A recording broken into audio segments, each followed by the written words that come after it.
The room smelled of antiseptic and quiet surrender, the kind that settles in after hope has been worked on for hours and finally laid down to rest. Machines blinked and breathed where a man no longer could, and 15 doctors stood with the weight of a city on their shoulders, knowing they had reached the edge of what training and technology could offer. On the bed lay a police officer who had run toward danger for 20 years, now motionless beneath white lights, his chest rising only because a machine insisted it should. And at the foot of that bed, trembling with a grief too loyal to understand permission or protocol, sat his dog, eyes locked on the one human he had sworn to protect. In the silence that followed the word impossible, something ancient and unteachable stirred, and the dog found what everyone else had missed. If you believe in kindness, second chances, and the unseen threads that bind hearts together, take a moment right now to like this video, share it with someone who needs hope, leave a comment, and subscribe to the channel. Stories like this survive because people choose to pass them on. The officer's name was Daniel Harper, a patrolman whose face had become familiar on street corners and school visits, whose voice steadied crowds and whose presence made nights feel safer. He was not famous, not decorated beyond a few commendations that lived quietly in a drawer at home, but he was known.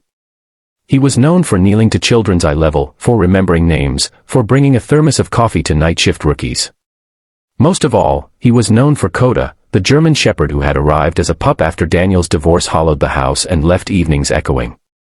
Coda learned Daniel's rhythms before commands, the way his shoulders tightened before a call turned bad, the way his breath slowed when they walked the river trail at dawn. They trained together, served together, slept within a few feet of each other every night for 8 years, building a language that lived in posture and scent and sound too subtle for words. The night everything broke open had begun ordinary. A traffic stop near the industrial district, rain slicking the road, a driver who looked away too long. A struggle, a fall, a blow no one saw clearly enough to name. By the time backup arrived, Daniel was down and not rising, rain pooling around his shoulder, Coda standing guard with a low, broken sound that came from somewhere deeper than training. The ambulance lights smeared red and blue across wet asphalt, and the city held its breath as sirens cut toward the hospital. Inside the emergency department, urgency had burned hot and bright. Hands moved, orders stacked, numbers rose and fell. Daniel's injuries were complicated, layered, deceptive. A head injury that didn't bleed enough to announce itself, swelling that crept rather than crashed, a cascade that made scans argue with symptoms. Hours passed in a blur of interventions, consults, second opinions.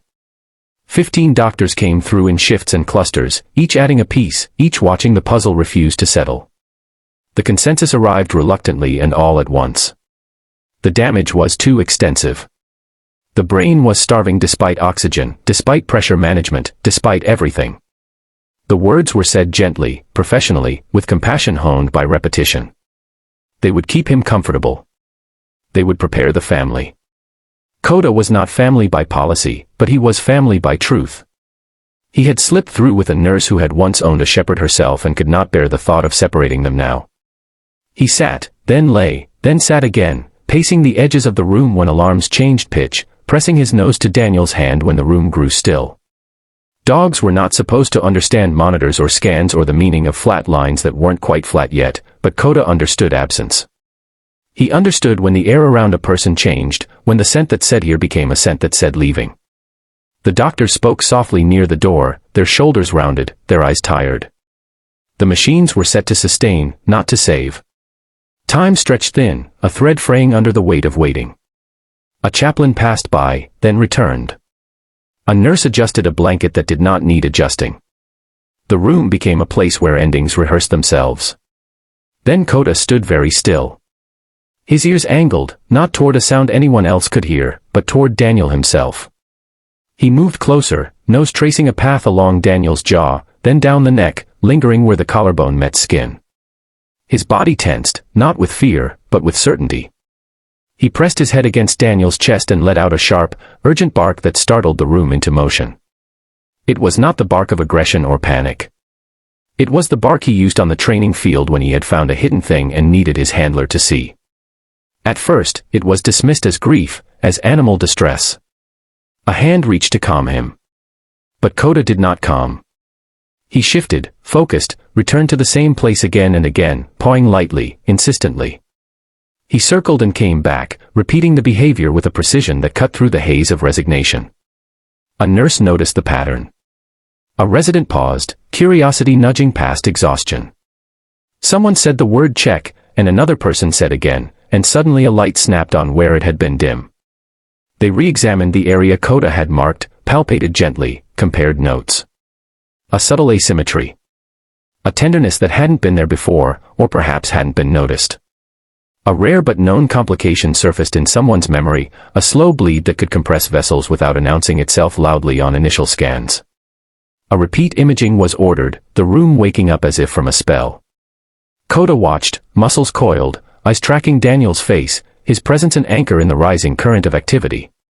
The skin came back with a whisper of a shadow where there should have been none, a thin crescent that explained everything.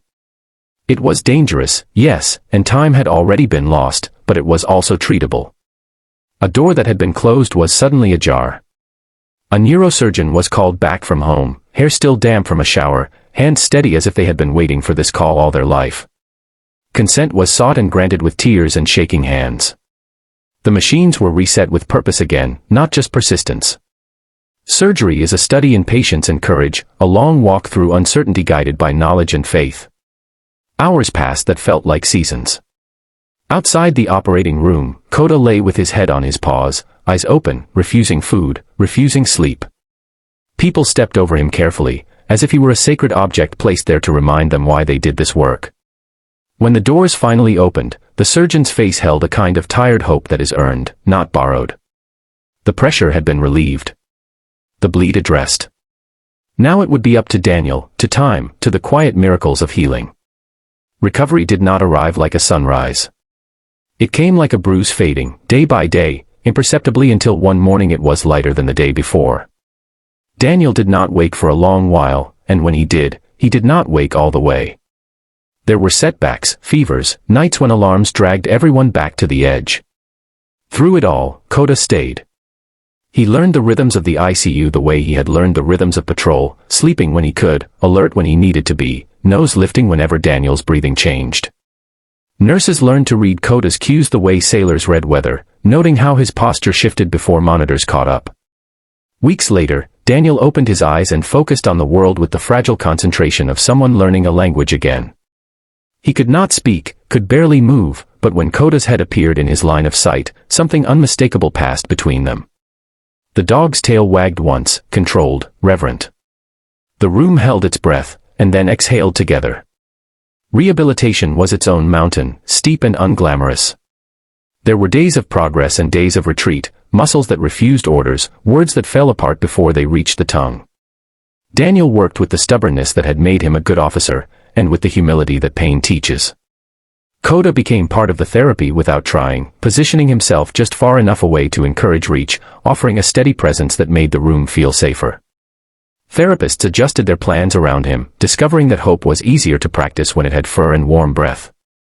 The story traveled the hospital halls and then slipped into the city, told in break rooms and at kitchen tables.